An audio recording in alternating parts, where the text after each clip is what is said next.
Alright, welcome back to German with Joe in Berlin. Today we are beginning a new lesson, and that's basically the second part of our 2. Yes, we'll be doing relative pronouns. Now, what are relative pronouns? We'll quickly have a look and understand what they are. So basically, relative pronouns relate to a particular noun or a pronoun in a previous sentence which have already been spoken. Yes. So basically, the idea of understanding these could be by simply reading these sentences. He is my friend. He visits me often. These are two sentences. Now what we'll do is, in the first we'll find out the relating words. What are the relating words in these two sentences? We could say my friend and he. Yes, they are both relating words. So what we'll do in the second sentence, where we have he visits me often, instead of saying he, we'll replace it with a relative pronoun and we'll say he's my friend who visits me often. Yes. How did we do that? We find the relating words in the second sentence, replace the relating word in the second sentence with a relative pronoun. That is, find the case and gender of the relative word, replace it with the relative pronoun. That's the step required to replace. Yes. So we understood here that he visits me often. He is nominative. Who visits me often? He. So instead of writing he, we chose who, which is also nominative. Yes, as we understand, who is the question for? Nominative. So he's my friend who visits me often. Fantastic. He is my friend. I visit him often. What are the relating words? My friend and him. We have to replace him and the case of him. Let's find out. Who visits whom? So him is basically accusative. So we'll write he's my friend whom I visit often. We simply use the reference question of accusative and wrote whom. So in English, it's pretty simple. Yes. And in English, we don't even need to understand the gender, since there is nothing related to gender when you say whom. Yes. So he is my friend. I give to him help often. So basically, he's my friend. My friend, we'll find the relating words, my friend and to him. Yes, these are the relating words in both the sentence. He's my friend. I give to him help often. We'll replace to him with a relative pronoun. What is to him? It's dative, to whom. Yes, so we'll basically write here dative, to whom. So he's my friend to whom I give help often. He's my friend. I drive his car often. So we'll find the relating words, my friend and his car. Yes. So the question is, we'll find out the case. We'll replace his car with a relative pronoun by asking the question, whose car? Yes.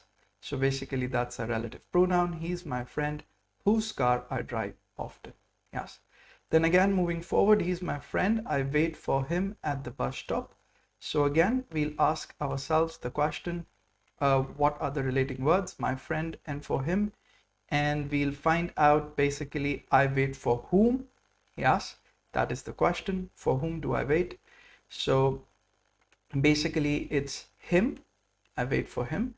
So I'll write here,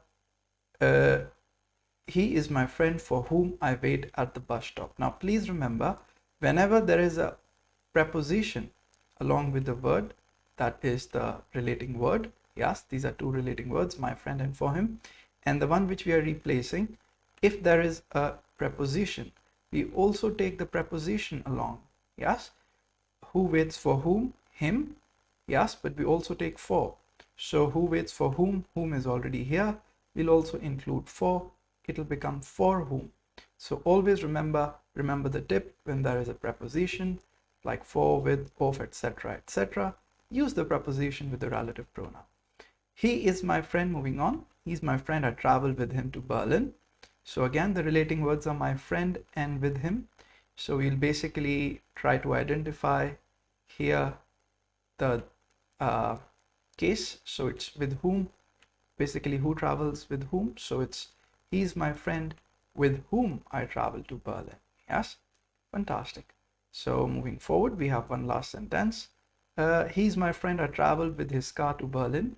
So with whose car do you travel? Yes, so my friend and with his car are your relative words. And then you ask the question here, with whose car? So that's what you write here. He's my friend with whose car we travel. Yes. So it's simply a way of speaking more effectively, in which you don't need to make two separate sentences. You could make one relative sentence. Yes.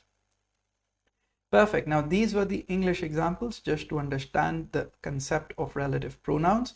Now in German we also need to take care of the genders. Yes, the noun that the word which we are replacing, what is the gender of that particular word? So the relative pronouns in German look quite different, and here is the table. They look exactly like your definiter article, yes, except for a few changes. Let's find out. They are just like they are the, das, the, then the, das, the, them, they are them, then, with an extra en, like the then plus the n, denen. And then we have this, they are, but instead of this, they are, we have a little addition. We have also the adjective ending somehow here of desen, deren, desen, deren. We have added the adjective endings to the definiter article since we are referring to a particular thing. Yes, so that's the idea. So you'll basically be remembering these with desen, deren, desen, deren. Yes, fantastic. So these were our relative pronouns, and all we now need to do is follow a couple of rules and try to make relative sentences. Yes. Okay, now one little thing, when we'll be making a relative sentence, we'll also be seeing that there'll be a little change in the structure of the sentence. For example, here is a sentence: Er ist mein Freund, besucht mich often. He is my friend, he visits me often. Now what we'll need to find, what are the relating words? Was in the relative Wörter? Let's find out. These sind mein Freund, they are my friend, and er. Yes. So basically it's my friend and er, and if you look at er, it's the nominative case, who. Yes, so you'll go to who under this column and you'll find out the gender. Er is masculine, so you'll write der. This is your relative pronoun, der. So you'll write it like this: Er ist mein Freund, comma, and then you'll relate to mein Freund, and instead of saying er, you'll write der, just according to the table, der. Der mich often besucht. Now you see, the first time the verb has gone in the end. You haven't said der besucht mich often. Yes, like we normally say, the subject, the verb. We have put the verb in the end. This is called a Nebensatz. Yes, it's called a subclause. It's basically a subclause to the main sentence. Er ist mein Freund, and then der mich often besucht. Yeah.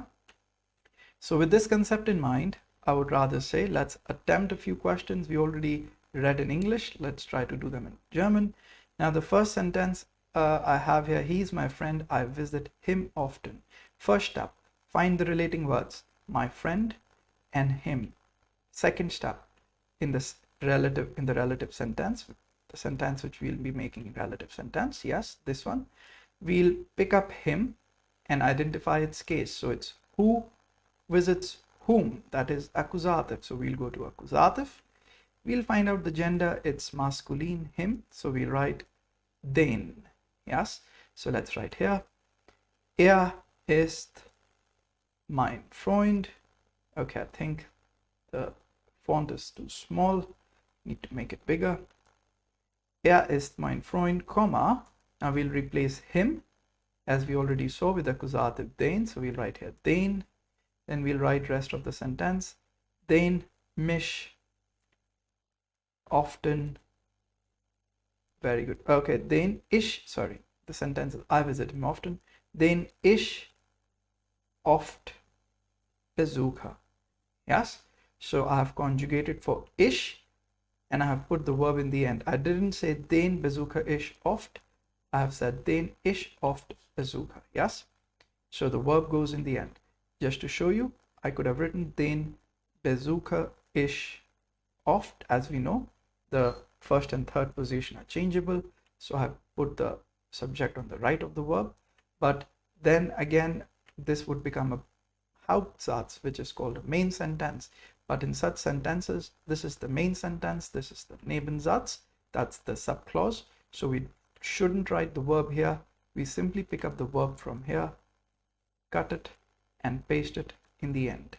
Yes, so it becomes den ich oft besuche. Er ist mein Freund, den ich oft besuche. He is my friend for whom I wait often. Okay, now we'll find the relating words. So basically, okay. All right, now I think this is a direct sentence.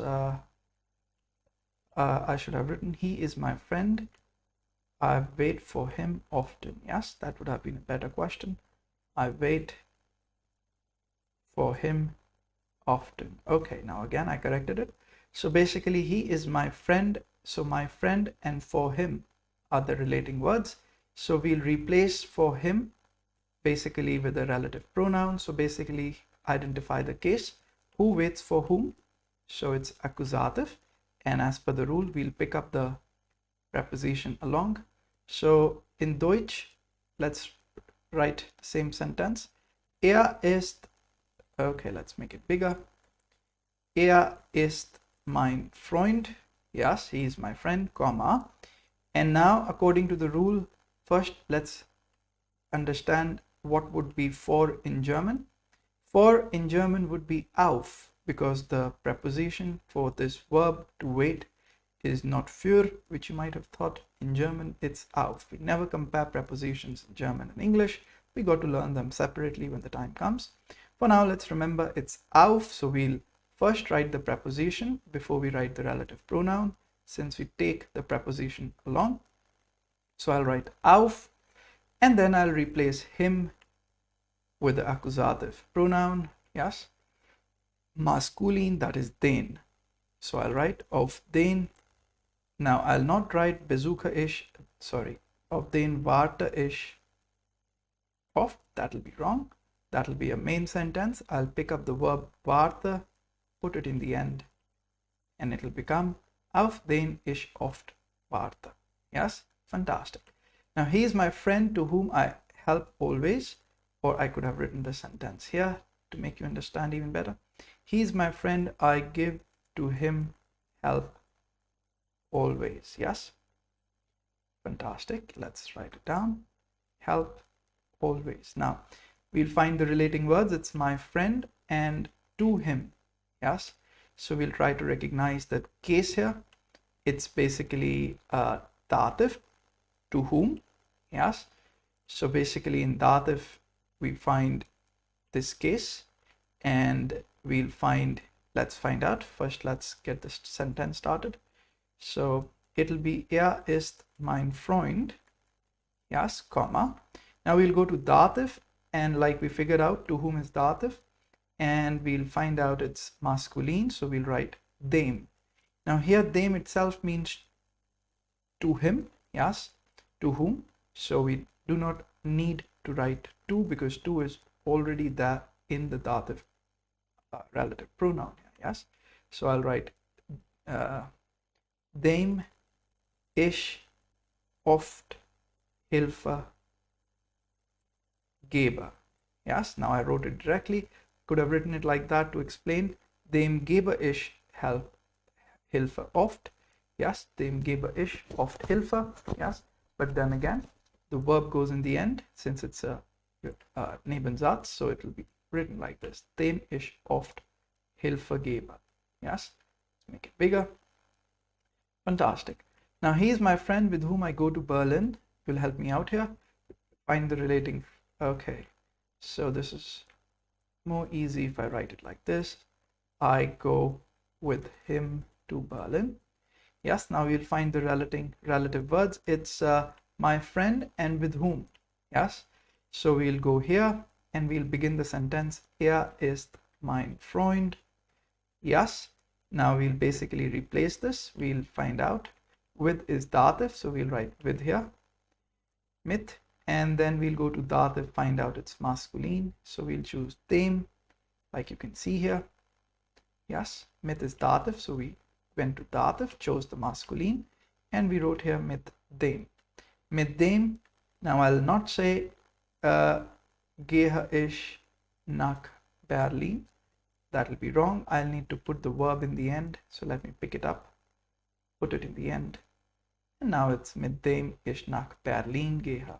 Yes, okay, I could have also said fahren, to drive. Can't really